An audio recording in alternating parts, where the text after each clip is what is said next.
All right, we're back. Got another Bburago 1/18th scale model. This is the 1928 Mercedes-Benz SSK. This was a race car back in the day, and it was a pretty mean one too, if I'm not mistaken. Let's see what we can learn about this here car.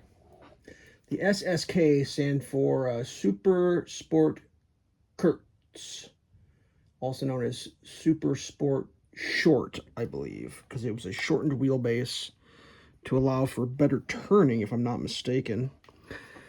This particular model has a little bit of damage on the strap here because the strap doesn't like to come off, and you know, people like to look inside. Let's take a peek inside here. I may or may not have dusted the inside of that. Okay, well, that's fun. Sometimes the motor on a dusty old car is a little dusty. Opens on both sides, I believe.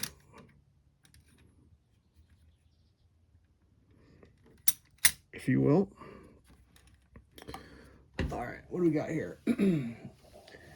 the horsepower rating was between 200 and 300, and it would go 120 miles an hour, which is that's pretty wild if you actually think about it.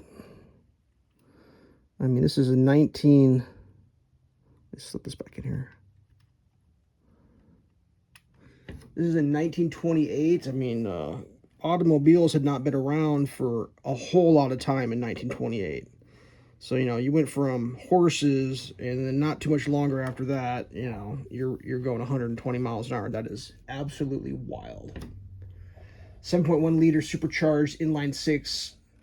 Wheelbase was shorter than the S model, hence the Kurz, or short in the name. Designed for racing and hill climbs, but it also sold to private wealthy individuals, I would assume. Lightweight design with a focus on agility. Notable for its extremely powerful engine, high top speed, and was very successful in numerous races. The 500 miles of Argentina, the Argentine Grand Prix, and the Irish Grand Prix, it saw success.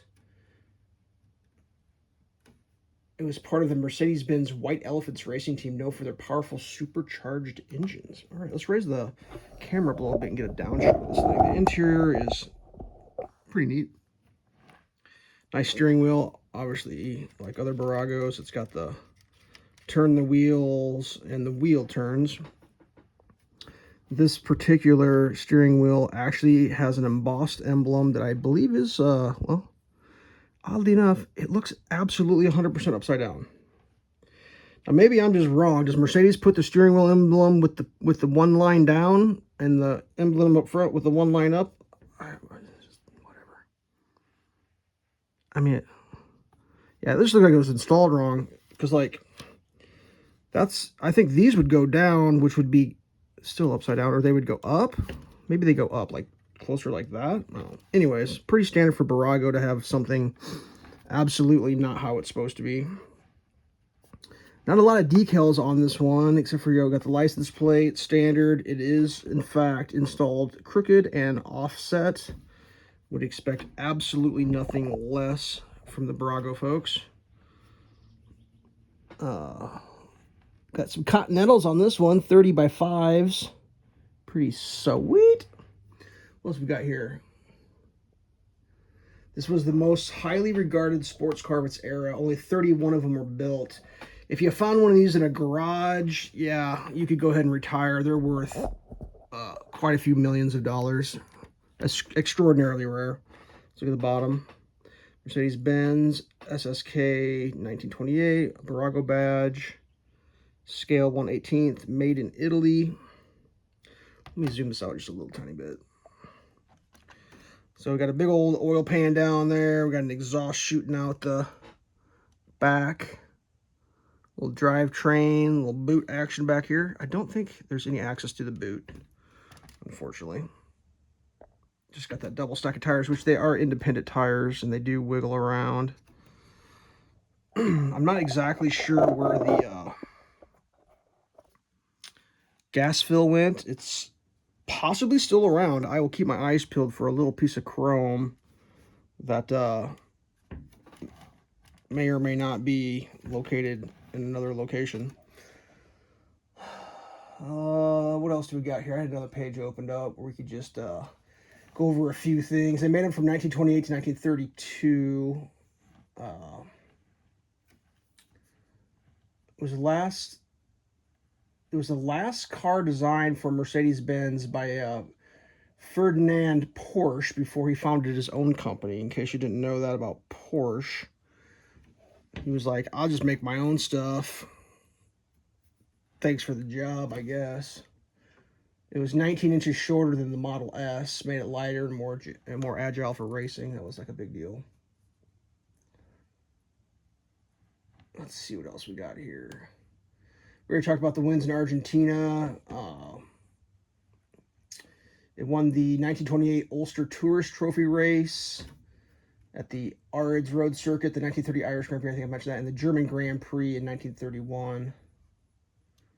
It was one of the nominees in the penultimate round of voting for the Car of the Century Award in 1999, chosen by a panel of 132 monitoring journalists and public internet vote. I don't believe it won, but it was nominated.